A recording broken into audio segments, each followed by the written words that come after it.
This is the story of how high street banks can lure their customers into debt. It's told by a powerful insider. In all my years of experience in the banking industry, I would say that consumers should be very, very wary of their banks. They put profits before the customer at every given opportunity. It's the story of how banks routinely encourage customers to borrow more than they can afford. Sometimes with fatal consequences. They told me he'd been found on the railway line in the morning. I can't even begin to describe how I felt. You know, I had my children to deal with, and I had to tell this family, and it's like the world just stopped. As long as the cameras are not running. The bank with the biggest slice of our credit card business doesn't want to talk about debt suicide. But this top executive from one of the biggest financial institutions in the UK is prepared to speak out. I am a senior executive working in the banking and credit card industry, and I have decided to blow the whistle on this industry.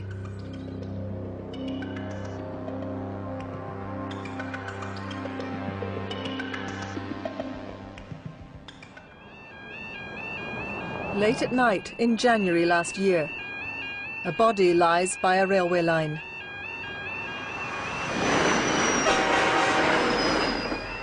The only clue to the death is a bag nearby. Inside, dozens of credit card statements detailing a mountain of debt. Mark MacDonald, who was 43, had thrown himself under a train, leaving a widow and 2 children. Mark was one of at least 17 debt-related suicides across Britain in the last 3 years. His story was first highlighted a month ago by our colleagues on Britain's Streets of Debt. Now Panorama has fresh revelations about the lending practices of the high street banks. These tragic cases where people have taken their own lives are the cost that is paid for irresponsible lending practices, and this is exactly why they need to be curbed.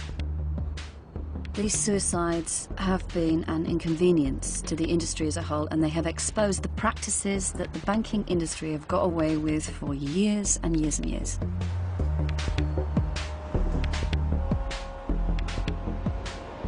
Those are the words of someone who knows. She's a senior executive who works here in the very heart of the banking world in the City of London. And she's the first high-ranking whistleblower, prepared, in fact she felt compelled, to break the bank's code of silence and reveal the industry's inner workings. Today, she tells us how the high street banks precisely target customers for borrowing and how they profit from those in financial difficulty. I cannot overemphasize the focus on profits. And it simply gets to the point where when you see real-life cases of people who are really suffering or who lose a loved one, when you just can't take it anymore.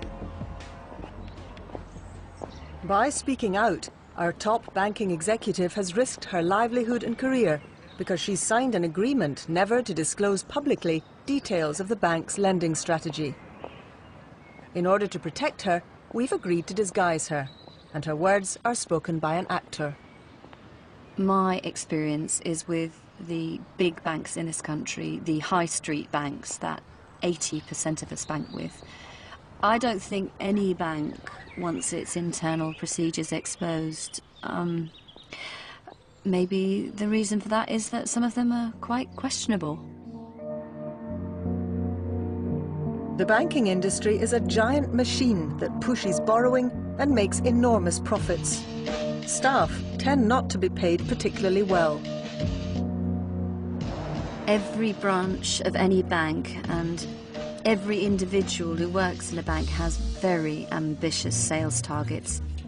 To sell you more products effectively to make you borrow money and to get you into further debt. They will have targets on every product that is available through the branch, and they will have commissions or bonuses on every product. It's a very, very sophisticated, tailored, tested marketing strategy and sales pitch to a public that have very little knowledge of what's going on. Effectively, though, the most profitable customers are perhaps the most vulnerable.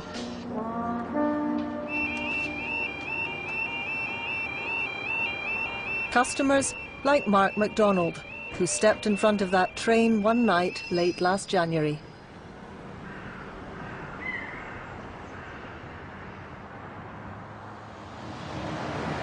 It was midday the next day, and they came and told me that they found him. They told me he'd been found on the railway line in the morning. He'd left a backpack at the side of the railway track, and he was full of bills, credit card bills, loans, all the evidence of the debt. To the industry, Mark was a revolver. Someone who borrows heavily, makes minimum payments, and never fully repays their debts. The revolvers are the customers who borrow money month in, month out. They're the people who are paying very high interest charges. They're the people who are likely to pay extra fees when they go over their credit limit. They're the people most likely to pay penalty charges. So you want to retain these customers at all costs. Mark had been a revolver for years. He lived in Downham Market in Norfolk, where he worked as a writer of technical manuals.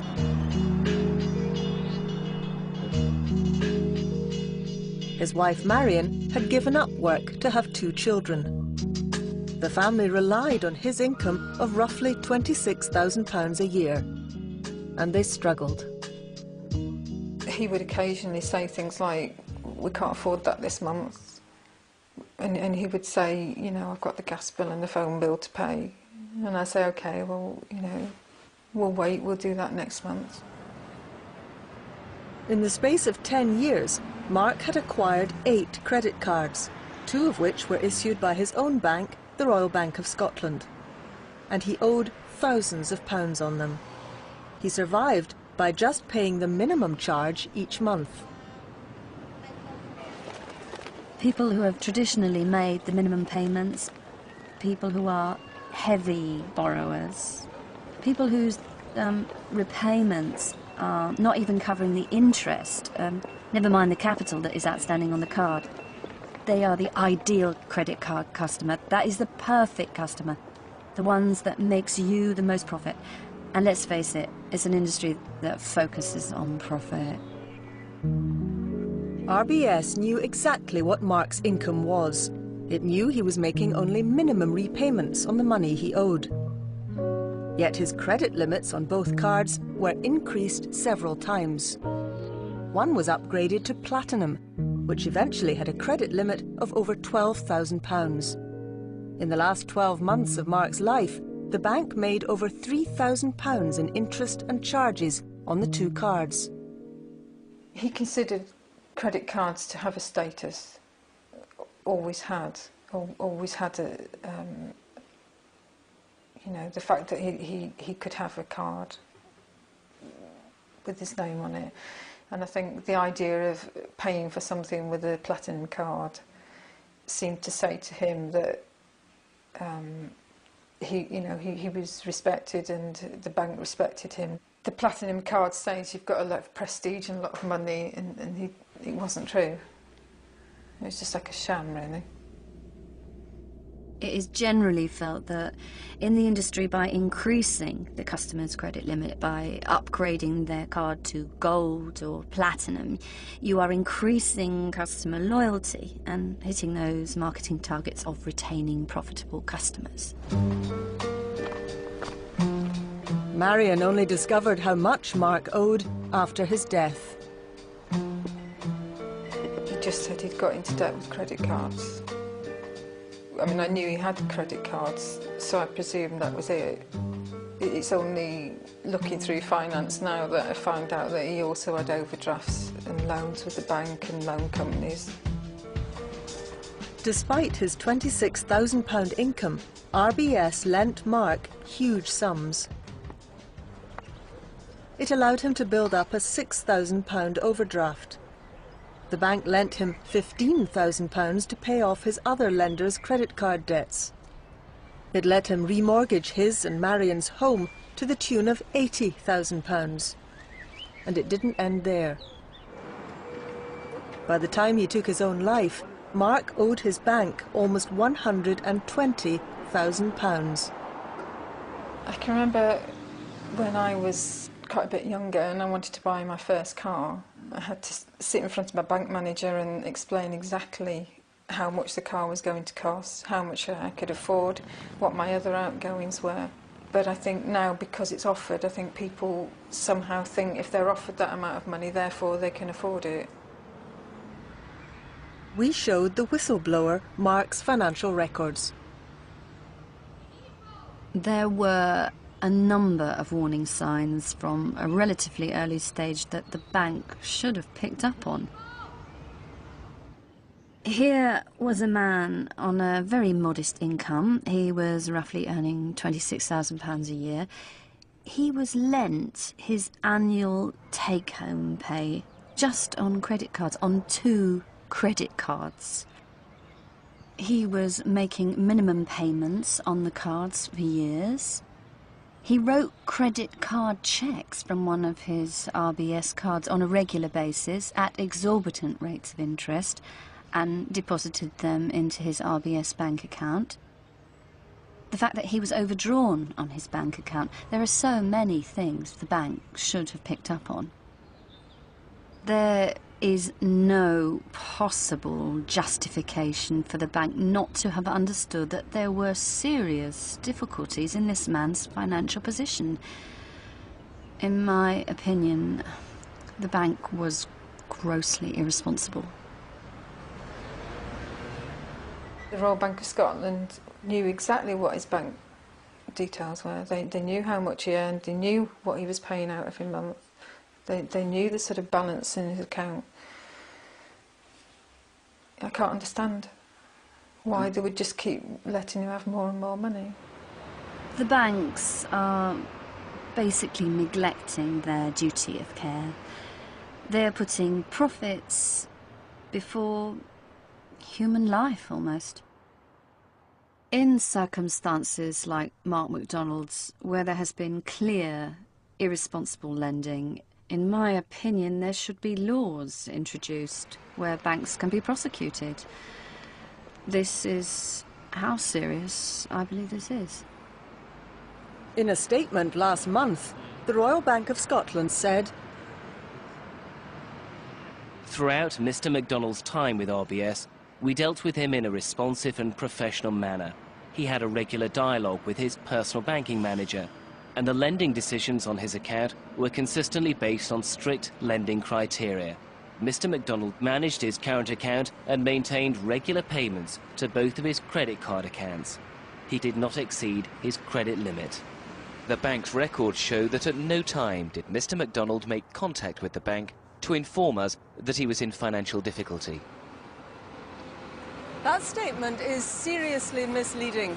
The bank says that Mark McDonald didn't tell them he was in financial difficulty, but the fact is, the bank knew. We've seen an internal RBS document which makes it clear that Mark's branch was aware of what it refers to, and I quote, as his financial difficulties. We've tried repeatedly to get an interview with RBS about their consumer lending decisions, but they've turned down all our requests. So I'm heading off to the global headquarters of RBS, just outside Edinburgh, to see if I can have a word with the chief executive, Sir Fred Goodwin.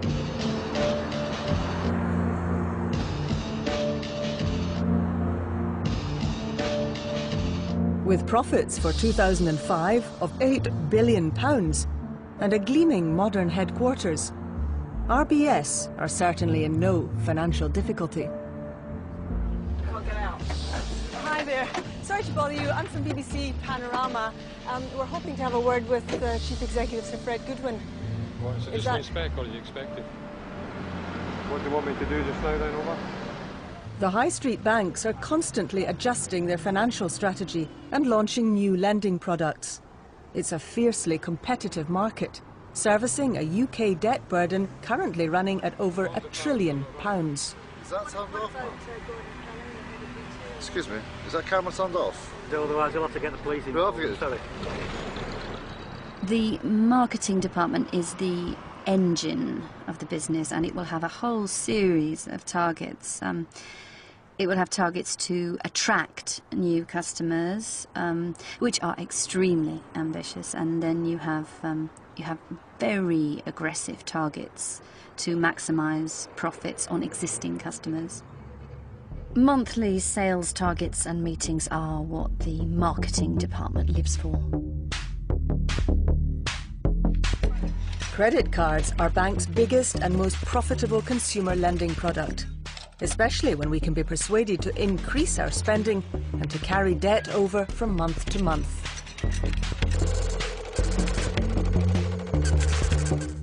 What one needs to be aware of is the fact that a credit card company has the ability to communicate with its customers once a month. So therefore there is the ability to really target those customers to ensure you're getting maximum profitability. However sad it is that people get into debt, and however much the banks may encourage it, surely it's people's own fault. They're responsible. The individual always has a responsibility to make sure that they are not borrowing beyond their means and that they are able to repay whatever unsecured lending they take on. The banks have other techniques to get you to borrow more from them. Robert Jenkins is another revolver. He's married to Evelyn, and they have 5 children in their teens. He's a school caretaker, and he earns £18,000 a year. We lived very much hand to mouth. We had to budget carefully. Major bills, unexpected bills were a problem for us. Robert's take-home pay was £250 a week, while Evelyn earned £100 a week in a part-time catering job. For years they were getting by, just. But in the eyes of their bank, Robert and Evelyn needed some financial help. Robert was called in for a meeting. He remembers this as a financial health check, but Lloyds TSB disputes this. We received a telephone call inviting us along to the bank for a health check, which seemed a good idea. When you're conducting a health check, you will look at areas where that person doesn't have perhaps one of the bank's products. They don't have a credit card, they don't have a loan, and in most cases they probably don't need it. But if they don't have it, you're going to try and sell it to them.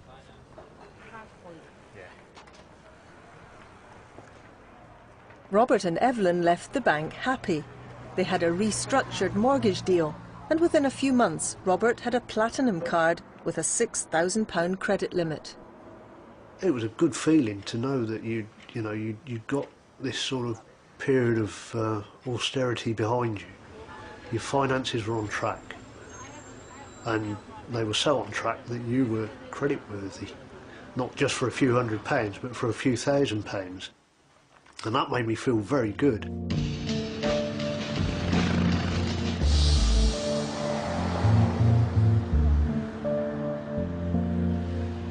This week, the credit card celebrated its 40th birthday. Today, there are over 1,000 different cards available. And what you may not realise is that 70% of them are owned by the big 5 high street banks.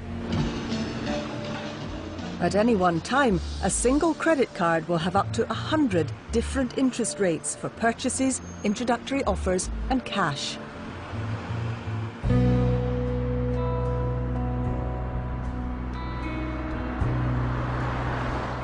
Armed with his new platinum card, Robert started to spend. If, for example, I went to the garage, whereas before I would have had perhaps 10 or 20 pounds in my wallet to use for petrol, I would fill up with the credit card, and I would think, you know, that was a sensible thing to do. I'll pay it off at the end of the month. But of course I didn't. Before long, you get to the stage where suddenly you haven't got any credit left on your card. And at that point, or thereabouts, the bank would step in and invite you to increase your credit limit. Unsolicited increases in your credit limit can take place up to twice a year. In some cases, your credit limit could literally double in the space of 2 years. The customer doesn't really have a say in it. The higher your credit limit, the more you're likely to spend. Robert started with £6,000 of credit on his Platinum card. Within 2 years, the bank bumped up that figure to £11,000. Then Lloyds TSB gave Evelyn a Platinum card. Her credit limit, £4,500. Robert was tempted by other offers that came through the letterbox. You know what it is. Oh, yeah. Overall cost for comparison, 7.8% APR. It seemed to indicate to us that we were a much sought-after commodity and that we were creditworthy, which made you feel good, you know. You feel quite important when they take such an interest in you. Some companies will send maybe 20 packs of direct mail to one individual, so it's bombarding someone with an unsolicited application to borrow large sums of money without necessarily knowing whether they have the ability to repay the debt. By now, the Jenkins had 4 new cards. I was horrified to find that we'd got a total debt of about £29,000 with credit cards, and I was absolutely gobsmacked.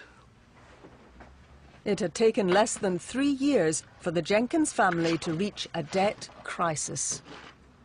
We'd been meeting the minimum payments, but even they added up to somewhere in the region of about £600 or £700 a month, just to keep the credit card companies off your back.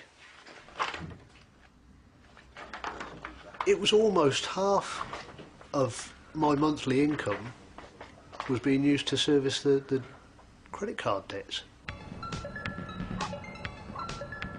I woke up about 5 o'clock in the morning, and it suddenly dawned on me that I'd put the house at risk, and the problems that bankruptcy would incur, and suddenly, you know, I really started to suffer a panic attack. My stomach started to churn, I began to suffer a cold sweat, and I curled up in a ball, you know, and I thought, how do I get out of this? You know, why has it happened? Why have I let it happen? And I felt guilty, and I felt all the emotions associated with sheer terror. This is Trowbridge, Wiltshire. In January 2005, a local mechanic killed himself with the exhaust fumes from his car. The reasons people take their own lives are complex. What's clear is that 65-year-old Richard Cullen died with over £100,000 of credit card debt. At the end of this garden was Richard's workshop and garage, and that's where he was found, in the car, in the morning, about 10 o'clock in the morning. He'd come back overnight sometime. My son found his car down the bottom, and we called the police, and he was in the garage. Richard and Wendy were married for 18 years. They had 8 children from previous marriages. Richard earned roughly £15,000 a year and was another revolver, someone who borrowed heavily and never repaid the debt. It was really about 2 to 3 months before he died. The telephone was ringing almost sort of maybe 17, 18 times a day sometimes, asking to speak to him. And I used to say, and they would say it was the bank or the credit card, and and I'd just give him the message, or if he was in the garden, I would go and give him the phone. And then he started to walk off with the phone. And I said, eventually, why are they calling so often? You must be in trouble. And just before Christmas, he admitted that he was terribly in debt. These are some of the statements I've discovered since Richard died. He owed roughly £135,000 on 22 credit cards. It's absolutely unbelievable. Shocking. Several lenders had issued more than one credit card to Richard Cullen. The market leader, the Royal Bank of Scotland Group, lent him over £35,000. They had issued him with 4 cards under different brand names: Mint, Tesco Personal Finance and 2 NatWest cards, which together generated the RBS Group over £4,000 in interest and charges in the last 12 months of Richard's life.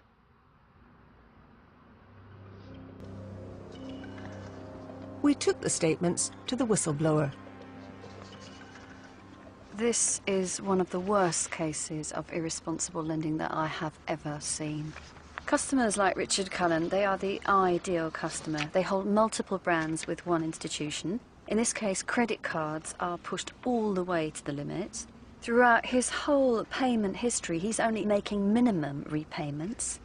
He takes cash out. There are no interest-free periods. This is your perfect customer. He spends on the card every single month. He's a regular user. He was earning a very modest income of £15,000. The bank knows that they lent him £35,000. If that's not an alarm bell, then what is? There is an inconsistency in these statements in that there are credit limit increases at the same time as we're seeing a history of arrears and minimum repayments. It's completely inconsistent. This is just a very, very good example of why the banks cannot be trusted to self-regulate. Why do they do it? Because they know they can get away with it. I'm angry at Richard, and I'm angry at the banks. Richard had a responsibility. He took out the credit cards and the loans. But surely the bank must take responsibility as well for allowing him to go on, getting deeper and deeper into debt. Several months after Richard's death, RBS agreed to write off his outstanding debt of £35,000. It's a very, very different life now. One day you're happy, the next day it's nothing. You're just on your own.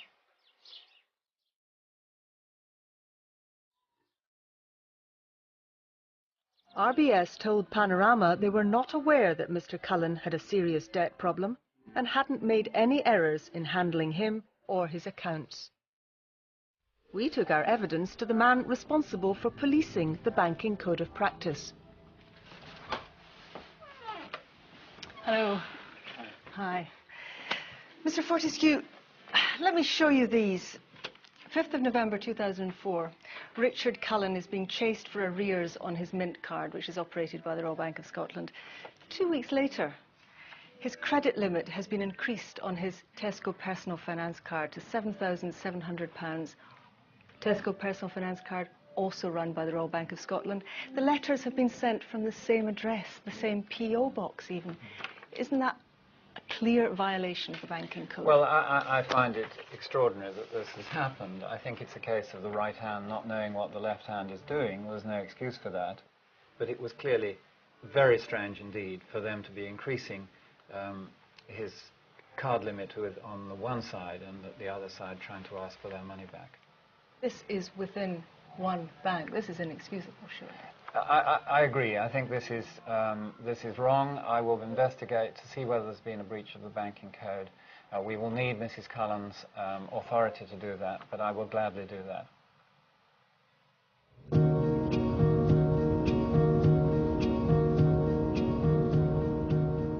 In Norfolk, Mark MacDonald's widow remains angry with RBS. Despite the circumstances of his death, the bank chose to pursue his estate for the money he owed them. After my husband's death, I received letters from them basically saying he owed them money and implying that I should pay it. They wanted their money. Every major bank will have what they call a special recovery unit or a debt collection department. And the job of that department is to recover repayments from those people who have fallen into arrears. At the end of the day, if they don't recover that debt, the bank will have to write it off. So they have extremely aggressive targets, and this is why such aggressive tactics are employed, to ensure the bank recovers its money at almost any cost. Mark MacDonald's insurance policies had enabled RBS to recover over £90,000, but it still wanted full payment of its remaining £27,000, when other creditors were prepared to settle for a percentage of the money he owed. There have been many other similar cases where the banks, including the Royal Bank of Scotland, have chosen to write off the debt. In the case of Mark MacDonald, the Royal Bank of Scotland chose to pursue his estate. This is an obvious case of irresponsible lending, so I'm very surprised. I'm shocked.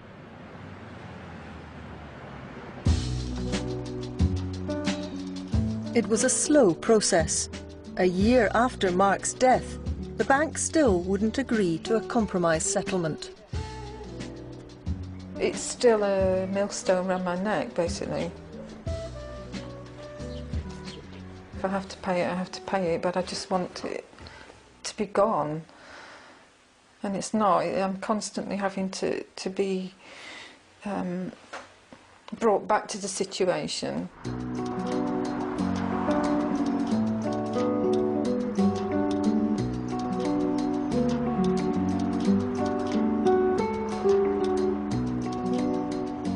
Six months ago, the Jenkins started to sort out their financial problems and to clear the £29,000 owing on their credit cards. They turned to National Debtline, a charity that helps people in crisis. They now have a repayment plan. Any interest is frozen, but they still have to pay their creditors £180 a month out of their modest take-home pay. Don't run away, it's nearly time. Looking back, Robert accepts that he was financially naive, but he also feels his bank was equally responsible for lending him more than he could afford. I spent the money, that was my responsibility, but I seemed to be doing it with their agreement, so that's how it went. There's something immoral about the way that the banks are doing their business these days. They're making it far too easy for people to get into debt, and that's irresponsible. You should be able to trust your bank. You should be able to believe that you're a valued customer and not a means of deriving a higher profit margin. In a statement, Lloyds TSB said, "We've made considerable efforts to help the Jenkins address their financial problems. By consolidating their external debts and remortgaging with us, we were able to reduce their outgoings by around £400 a month. We suspended all interest on their credit cards and overdraft and agreed their request for a 3-month mortgage repayment holiday. We have tried to contact the couple to discuss how we might offer them further assistance. However, they've chosen not to take us up on our offer." The consequences of Britain's borrowing crisis are so serious that they're now hitting the banks themselves. They're facing a mountain of bad personal debt. So 4 of the high street banks, including Lloyds TSB and RBS, have launched an initiative to identify customers in trouble. They'll now share information on clients' income as well as their credit history to inform their lending decisions. It is certainly a step in the right direction, but I do remain very sceptical. I I really believe the banks have had all along the information they need to make decisions about whether individuals were at risk of falling into dangerous debt levels. But this comes too late. Can the banks really change a lifetime of habits of irresponsible lending? At the end of the day, that's what's made them their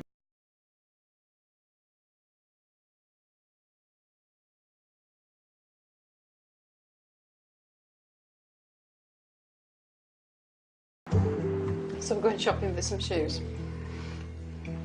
Anything else? No, you don't want me to buy you anything else? That's unusual. I'll ask you when I get there. Oh, I thought you might. You don't think you can carry on to start with, but you know, you have to. I have to think of my children. I have to think that they've got their whole life ahead of them. If I'm strong, they'll be strong. I think he blamed himself totally. I think he felt he let us down very badly. You know, he loved his family and he loved me, and I think he couldn't find words to say, I've let you down, I've got into all this debt I've not admitted to. After almost 1.5 years of negotiations, RBS settled for a fraction of the remaining £27,000 Mark owed on credit cards and an overdraft. Since then, and after we contacted the bank, the debt has been written off. RBS says that this was in response to finding out that an earlier offer letter to Mrs. McDonald's solicitor was never received. For Marion and her family, these long months of worry have been hard to bear. But it's destroyed my life, destroyed the marriage that we had, destroyed the family life we had. It's all gone.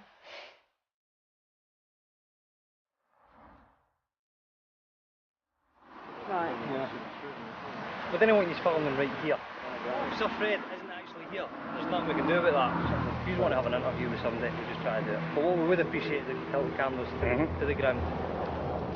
Well, Sir Fred Goodwin wasn't there today, neither was any of the other senior executives, apparently. I had a very long conversation with somebody from Group Communications by phone, who's in London, and tells me that she'll try and fix up an interview for me in London tomorrow. So we'll see what we can do. In the meantime, we're being moved on again. Tomorrow came, but no interview. RBS didn't make it happen. Over-indebtedness has become a cancer in British society. It affects every one of us. The banking industry is fully aware of the reasons why people are falling into severe financial difficulty, and I felt that not enough was being done about it, and in many cases a blind eye was being turned to these issues. I would say that consumers should be very, very wary of their banks.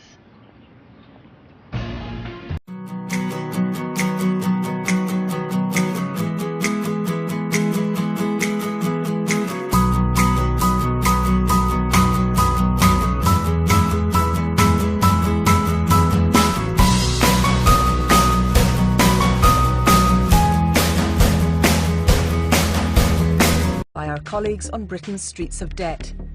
Now Panorama has fresh revelations about the lending practices of the high street banks.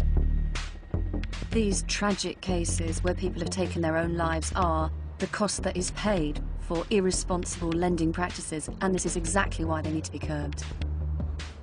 These suicides have been an inconvenience to the industry as a whole, and they have exposed the practices that the banking industry have got away with for years and years and years.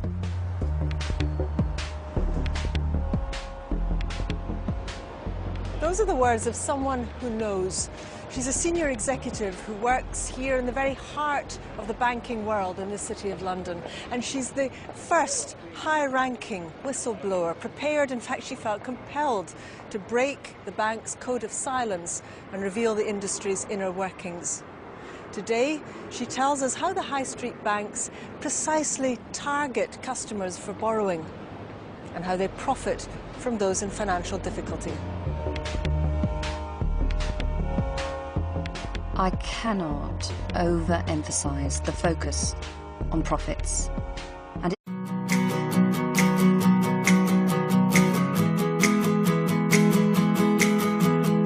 This is the story of how high street banks can lure their customers into debt. It's told by a powerful insider. in all my years of experience in the banking industry, I would say that consumers should be very, very wary of their banks. They put profits before the customer at every given opportunity. It's the story of how banks routinely encourage customers to borrow more than they can afford. Sometimes with fatal consequences. They told me he'd been found on the railway line in the morning. I can't even begin to describe how I felt. You know, I had my children to deal with, and I had to tell this family, and it's like the world just stopped. As long as the cameras are not running. The bank with the biggest slice of our credit card business doesn't want to talk about debt suicide. Otherwise you'll have to get the police involved to sell it. But this top executive from one of the biggest financial institutions in the UK is prepared to speak out. I am a senior executive working in the banking and credit card industry, and I have decided to blow the whistle on this industry.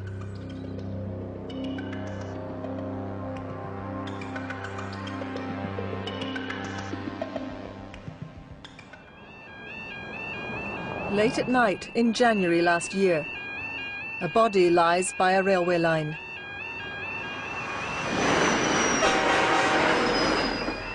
The only clue to the death is a bag nearby.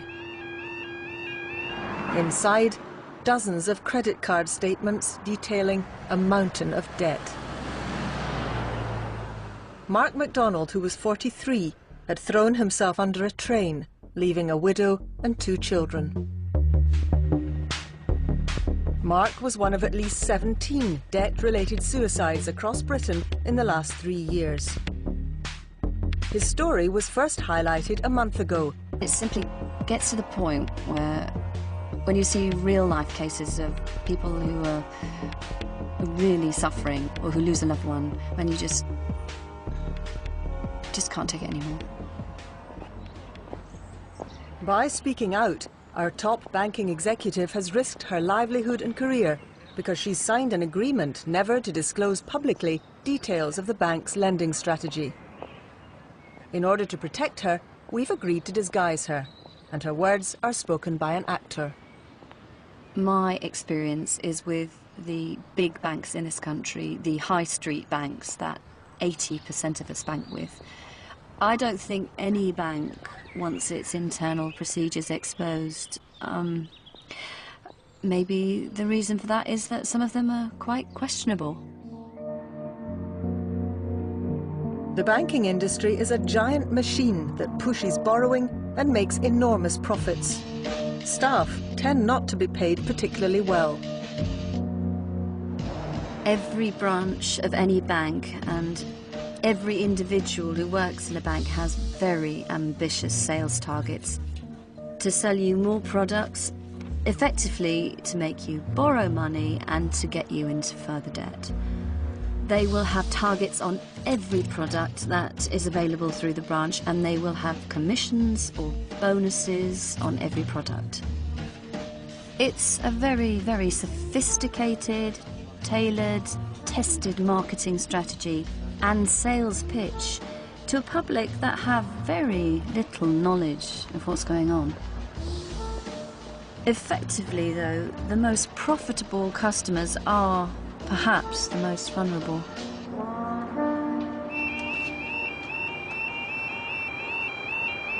Customers like Mark MacDonald, who stepped in front of that train one night late last January.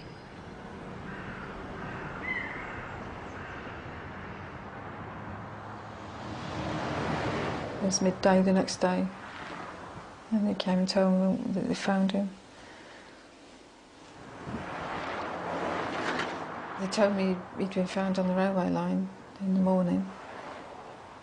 He'd left the backpack at the side of the railway